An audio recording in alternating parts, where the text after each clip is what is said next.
Yeah, good. Are you excited? And it's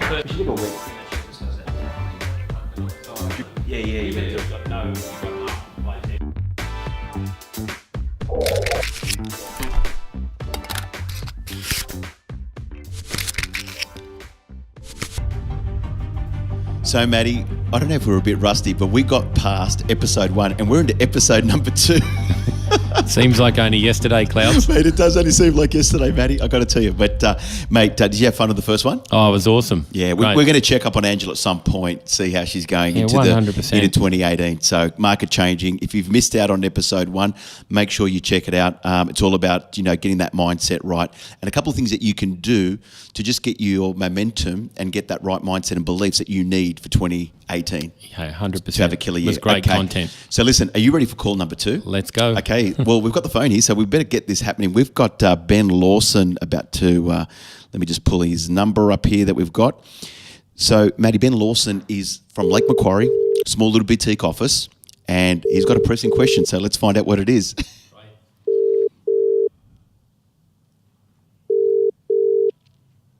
Hopefully he'll pick up. Maybe he's doing a deal on the other line. Who knows? Hopefully he's going to be. So hopefully he'll be there in a sec. Hey, Ben Lawson speaking. Hey, Ben. It's Claudio and Matt Lahood here from The Mentors, mate. How are you? Yeah, good. How are you guys? Good, good. Hey, Ben, how are you? Ben, introduce yourself to the audience, the listeners out there, who you are and where you're from. Okay, Ben Lawson from Lawson Estate Agents at Lake Macquarie. And I'm just driving at the moment, actually, so you've got me on the hands-free. So, Well, that's what we love. We like to keep it raw and real, mate. We'll concentrate. Yeah, Keep your eye on the road. I don't want to miss my exit on the freeway here to get off at Morrisett.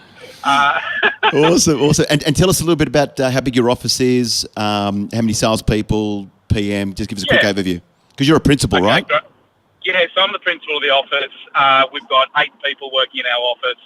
And it's what I'd say is a typical smaller regional real estate agency, and we're, trying to obviously grow that into something bigger. And at the moment, we're looking at the acquisition of another office in a town just a little bit south from where we are. And awesome. We've got a few questions for you guys sort of around that sort of thing. Well, that's the platform to do it on here on The Mentor. So shoot us your question here, Mr. Lawson. Okay, great. So, yeah, we're, as I said, a smaller agency and we're looking to grow. And one of the toughest things I find in this business is recruiting great people. And, I say great people who are a great fit culturally, positive energy. What advice have you got for me around the recruitment part of it? Well, Matty, I'm going to handball this one to you, my friend, because you've been on a bit of a recruitment drive, being the fastest growing agency in Australia. So maybe share some strategies with Ben or some of the tips that you could that have worked for you. Well, it sounds like you've got a good little business pumping away there. It's a great part of town. I think, look, first thing is you've got to know what you're offering. When I say offering, it's a bit like a listing presentation. Like, what's the difference between Ben Lawson Partners to XYZ Real Estate down the road? So what's your point of difference is the first thing. And if you're really clear on that point of difference, and I would say your point of difference should only be on a matchbox. I wouldn't be on the back of a matchbox. I wouldn't be having a war and peace point of difference. With me, I just have a back of the matchbox one. The other thing is, what's the 1 year, 2 year, 3 year plan for your business? Because when you sit down with people, you need to engage them on where you're going.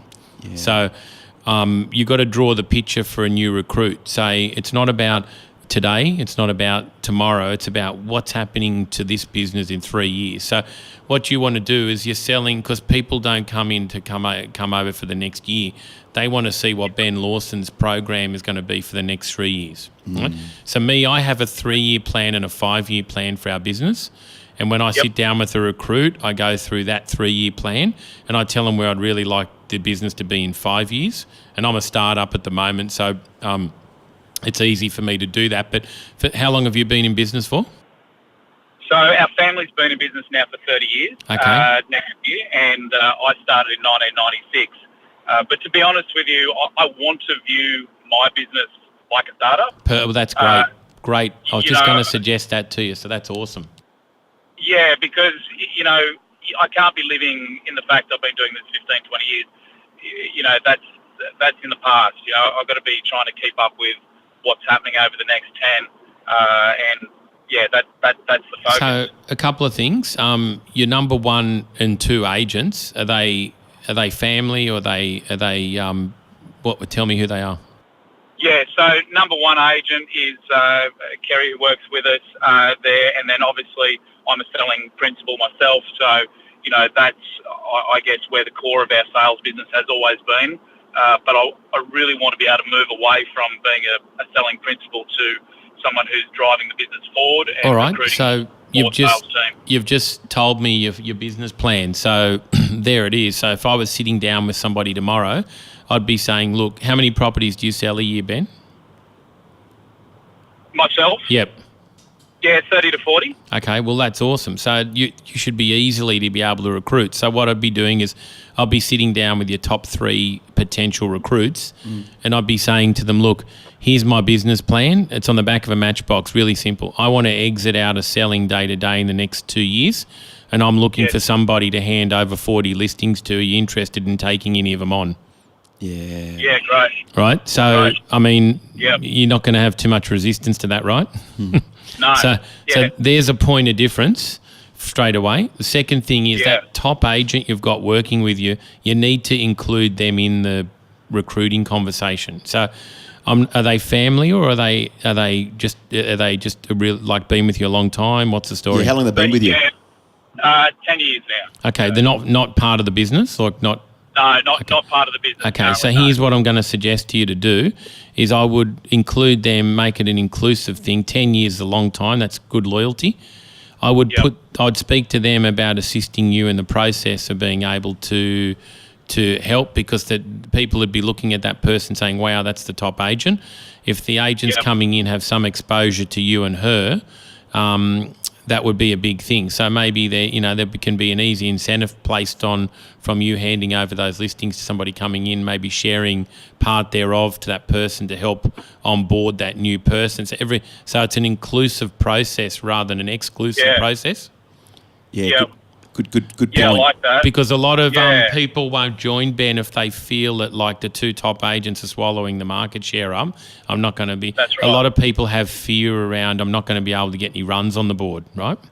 Yeah. So I know you're onto it by the sounds of things. Your job should become the ambassador of the brand.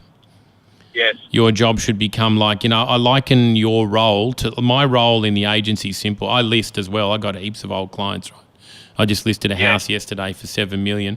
But I'm not selling day to day. The clients actually know that. So what I do is I look at myself like, when you see a fantastic orchestra and you look at everyone's playing in the band, but then you look at the conductor at the front. So your job should be the conductor. You need to start thinking like the conductor, increase the music, decrease the music, more of the bass, less of the drums, more of the, guitar, whatever it might be, the conductor does. And that's your role, is to steer the team into the creating the music. Yeah, great point. Yeah, I love that. Yeah. Yeah, I love that analogy. That's great. Yeah. And I suppose the other point, Ben, that I got from Matt that really highlighted what he's saying there is the vision. And I think, you just got to basically have that vision of what 3 to 5 years. I mean, one thing, speaking with Matt, we've had a couple of conversations. He's got absolute clarity around what the 3 years, 5 years, 10 years That's it. of where his business is going to be. And when you immerse you that, you have that belief, and that belief is easily transferable to the people that you work with. But the people, you've got to start with the people that work within your business now. They need to understand the vision of where you want to take this. I always say, like, isn't it right, Matty? You have the 100%. vision, then you turn that into the mission. Yep. And you have these people that collaborate. And with good people, they all want to be part of that and contribute to your vision. Yeah. So, but, working with a lot of principals, mate, some of them don't even have a business plan. Some of them don't even know what they get stuck with. You know what they get stuck with is the busy work. You've got to be thinking about your life's work. What's your life work? Where do you see yourself in 10 to 15 years?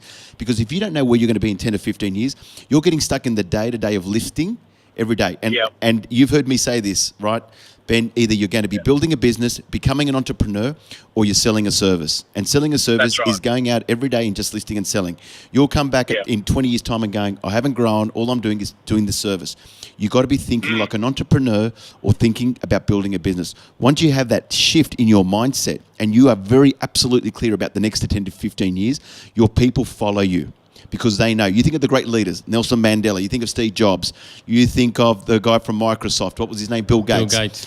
All had Yeah. a very clear vision. And even today, Elon Musk, right, with Tesla, he has a very clear vision of where he wants to take the company. When people know where you're going, they want to be part of something. And that's your tribe. That's the people. So then when you're sitting down with these people and you're looking at recruiting them and they feel your belief and your vision, it's very easy for them to be part of your vision. Yeah, Ben. Yeah, So love it. back of a matchbox. What's Yep. your plan for the next 3 to 5 years? You need to know Yep. that. You don't need to share that now. What's your point of difference in the Lawson group? What's the point of difference? Why would I join you? Yep. Now the other problem is I asked I had a couple of interviews with some large businesses potentially wanting to join me the other day, and I said Yeah. to them. I asked this question to them, and these are serious businesses with serious market share. I said to them, Yeah. guys, what's your point of difference in your core market? And they looked at me like I was speaking another language. So they're getting up every day going to compete in the marketplace, and they couldn't tell me what their point of difference was in the marketplace. That's right. Yeah. Like, first of all, so I'm saying to you, how are you competing at the listings if you don't even know what your point of difference is? Then if you're not recruiting because you can't articulate your point of difference to the vendors, how can you articulate it to your staff? You know what's funny, Ben, is That's right. I'm hearing this conversation, and Matt and I, obviously, we were talking about doing a podcast. But we could do a podcast like everyone else. But we had to think, what's going to be our degree of separation that's going to separate our podcast against other podcasts, right? So you got to think the same with your business. What is the degree of separation for Lawson Group around all the other competitors in the marketplace? And it's not like it's just 1, 2, or 3. It's not like having a dozen of them. It's just having some really clear, defined degrees of separation. Yeah, Matty? I totally agree. The other thing is, Ben, when you bring these people on, their experience has got to be that good that they become your disciples effectively. Yeah. So what happens is the 3 agents that you bring on in the next 6 months, you've got to over-service them that well. They've got to feel that special that they go out into the marketplace and go, oh, my God, Ben Lawson is the best to work for. I wouldn't work for anyone else. This is what he's doing. That's what he's doing. Now, that's your job. So my job and my team of sales management, I have a program when somebody joins me. So I'll give you a quick snapshot. There's a process. They come into the business, they meet me, they do a 1-hour training session on how to double their business in the next 12 months with me. I analyse their business. They go and sit with their head of sales. He does that. They go and sit with the top 3 agents. They go and spend a week with the top 3 agents just shadowing them. And then looking at how they're doing it. Then they go through. So that's effectively their onboarding experience is your and my best advertising for our businesses. Yeah. Because people don't care how much you know until they know how much you care, right? So and I make sure everybody joins us gets the best onboarding process, and they're raving fans because people sit and watch when they've left a company as to how they perform when they start at the new company. And that's often your best advertising, because what happens is the way my process works is I get people up to speed really quick, and I challenge what they've been doing for the last 5-10 years and break their mindsets, get them up to speed fast, get their profile out there. And people in the market go, oh my God, Claudio Encina, he was working with XYZ Real Estate. He wasn't doing a lot. He's gone to this brand and all of a sudden he's shooting the lights out. So this is what happened. Yeah. You see what I'm saying? So that's the best form of advertising for your recruiting. Yeah, and I love it. And so you just instill that belief in your people. That's it. Early on, that first 6 months is critical. See what happens in the traditional real estate. Somebody joins a real estate business. The principal's too busy listing and selling or skiing in Aspen, doesn't give a care about what's happening. It's just another person. Stick them on the team. Use the hope method that they bring their clients over and succeed. I'm not about that. everyone coming with us or it should be with you and everyone. We've got to care about our people, because it's the people. We're nothing without our people, right? Absolutely. Absolutely. And if we care about them, they're not going anywhere. I've had the same people working with me for 20 years. I've had the same assistants, team leaders, managers, and because they know that the care factor is that high that they can't get it anywhere else. Yeah, good point. And you know what, the other thing too, Ben, is even if you are looking and you get some young people who are looking at getting into real estate, you know, commonly known as, Matt and I would call them like sales associates, those guys you want to really have a bit of a program or a road path. And, you know, I'm going to give myself a little bit of a plug here, Matty. Absolutely. But in the new year, I've got a new program called Project 500, and that is a 2-year program where we develop young agents to become and build a sustainable business that after 2 years working under a leading agent, modelling, studying, and then applying, where they take that quantum leap after 2 years and they write first $500,000. That sounds awesome. As their own agent. And if you have someone that joins you and going, this is the road path, they have a very clear understanding, this is my future. And while you've got them 2 years there, they have this feel of loyalty towards you as well. So if you don't or do, have a plan for these younger guys that you have in your team that there's a structure and a place that's going to lead them to become their own agent, versus where most people go, come and join a senior agent and you don't have a real road path, and they feel like either they're a glorified telemarketer or door knocker, and they don't really have a road path of where that's leading. If people understand there's a purpose to what they're doing around their actions and behaviour, it's very simple for them to take action and behaviour around it, because they know, right, I know why I'm doing this, because there's a purpose and there's something beautiful at the end for me in 2 years' time. And that's the whole purpose. So if you've got some new guys that are joining your business, make sure you have a good detailed program that you can lead them for the next 2 years, for them to become something special. And Ben, what a story you've got. Like 30-year-old business, family business, like doesn't get any cleaner and nicer of an environment. You've just got to shift from that family thinking to what's the best environment for people coming in. But I would not get away from that. People love the family feel sort of thing. I wouldn't turn it into, you know, a military sort of process, because you want to just, I'd still keep the family feel, but what I'd do is I'd turbocharge it.